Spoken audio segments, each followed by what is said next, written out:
Welcome back to my channel. आज तारीख है 23 अक्टूबर 2025 और आज है शत्रुपोध का एपिसोड नंबर 21। तो आज हम लोग बात करेंगे भारत के पार्टीशन के बारे में। ठीक है, 1947 का पार्टीशन कैसे हुआ, क्यों अंग्रेज छोड़ के चले गए।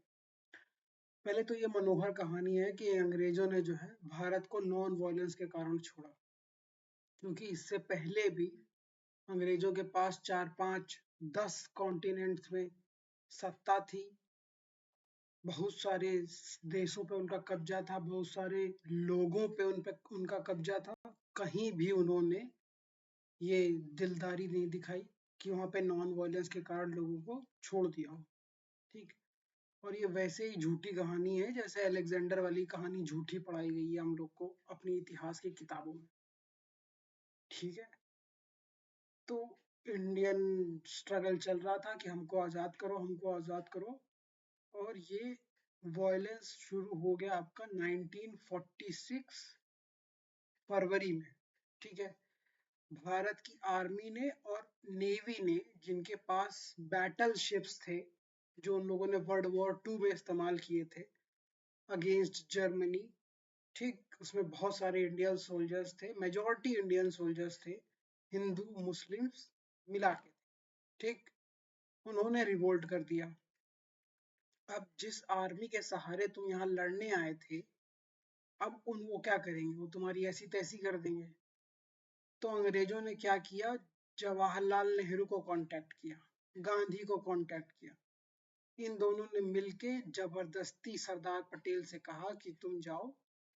और सरदार पटेल थोड़ा गरम मिजाज की छवि रखते थे, थोड़ा एडमेंट व्यू रखते थे कांग्रेस के अंदर, तो उनकी रिस्पेक्ट थी एमंग द आपके सोल्जर्स। इसकी कोई इज्जत नहीं थी, क्या नाम है, जवाहरलाल नेहरू की।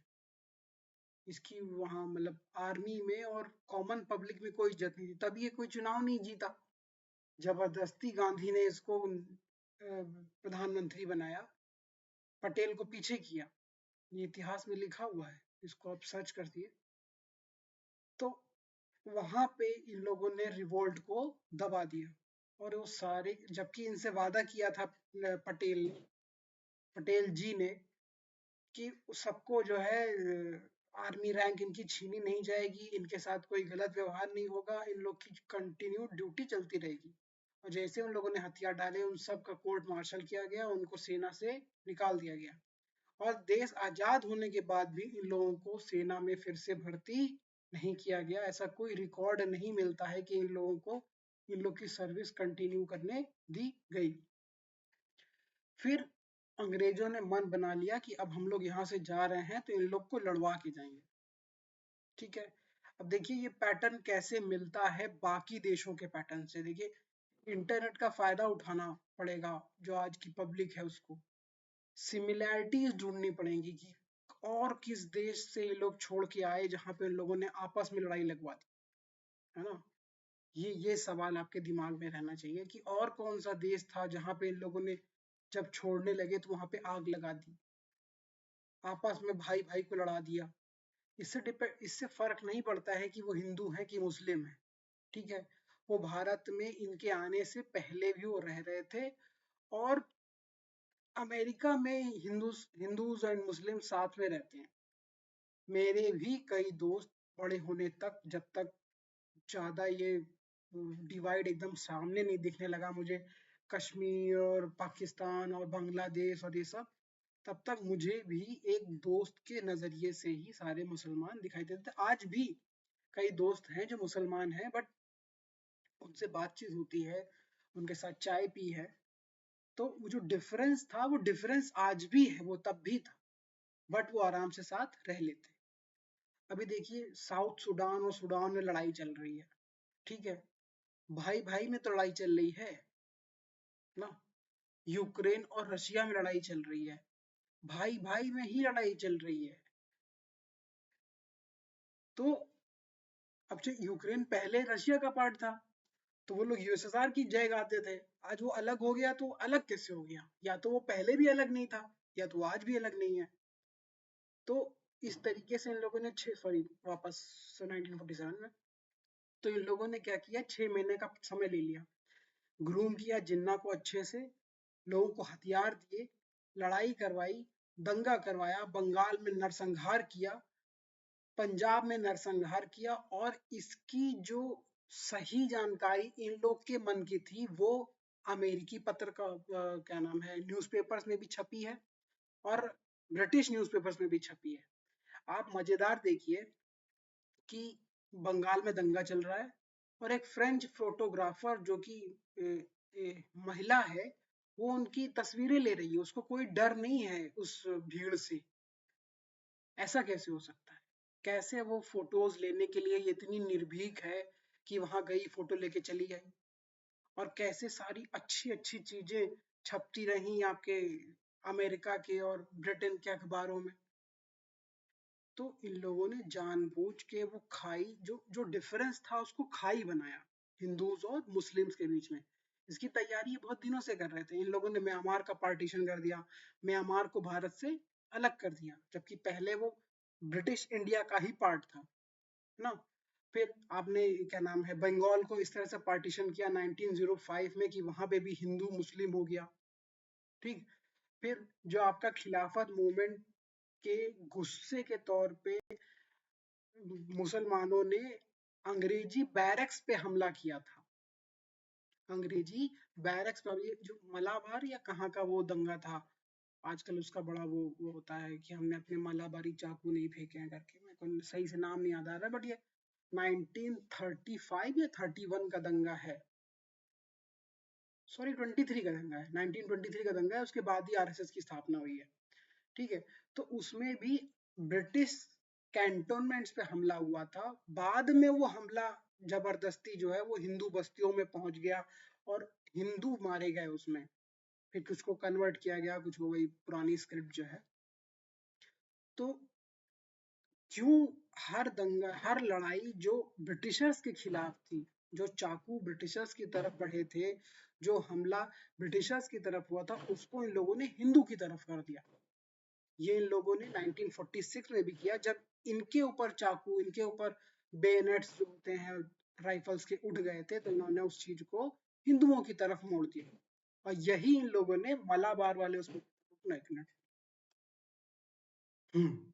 1921 मोपला रेबेलियन या फिर जिनोसाइड, जैसे जिसको जैसे अच्छा लगे।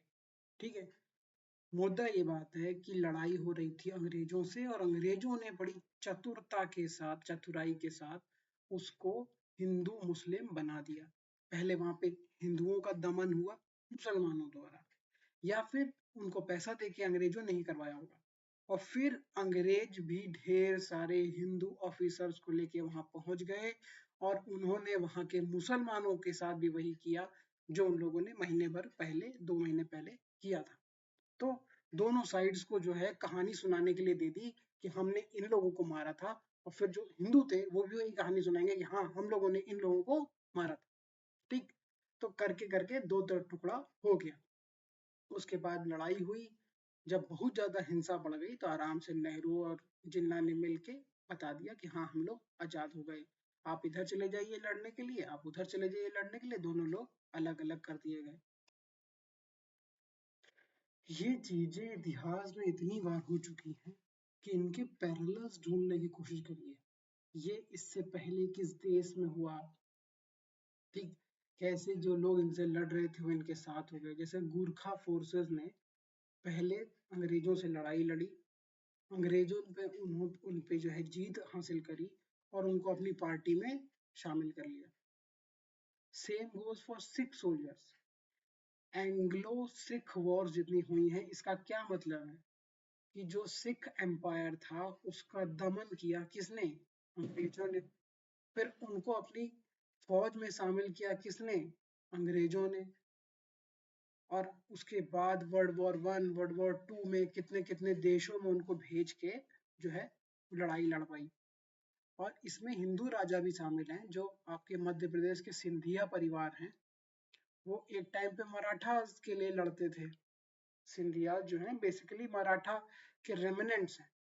बाद में वो लोग जो हैं वो अंग्रेजों से मिल गए। इनका आपका 1847 की कौन सा 1857 के रिवोल्ट में जो आपका फर्स्ट वॉर इंडिपेंडेंस है, उसमें जो है इनका नाम अंग्रेजों की तरफ से लड़ने में लिखा हुआ है। तो किसी भी ट्रेजेडी को समझने के लिए हमको उसके पैरेलल्स ढूंढने की जरूरत है कि इससे पहले ये कहां कहां हो चुका है। अंग्रेजों को बेनेवोलेंट बताने के लिए नेहरू गांधी ने किताबों को उसी तरफ से लिख दिया, डिस्कवरी ऑफ इंडिया। अरे हम क्या डिस्कवर होने के लिए बैठे हुए थे क्या भारत में, कि अंग्रेज आएंगे, वास्को डिगामा आएगा, फिर हमको डिस्कवर कर लेगा, एज इफ हम कोई कैटल हैं। तो उसके बाद ऐसी ऐसी लड़ाइयाँ बताई हैं। मतलब हिस्ट्री को लिखने का, विक्टर्स हमेशा हिस्ट्री लिखते हैं। देखिए एक ये भी समझने वाली बात है कि अगर हमारी हिस्ट्री हमारी नहीं है तो क्या सच में हम लोग आजाद हुए थे, क्या हम लोग सही में जीत गए थे? क्योंकि हिस्ट्री तो हमेशा विक्टर्स ही लिखते हैं। जैसे चाइनीज ने लिखी है अपनी हिस्ट्री, 100 years ऑफ ह्यूमिलिएशन, मतलब कट टू कट डीप एकदम। ये कोई डिस्कवरी नहीं कि अंग्रेज आए थे हमको डिस्कवर कर लिया, वो मसाला ले ढूंढने आए थे, वो ये खरीदने आए थे, कॉटन खरीदने आए थे, ये सब कुछ नहीं। सिंपल एक लाइन में 100 years ऑफ ह्यूमिलिएशन।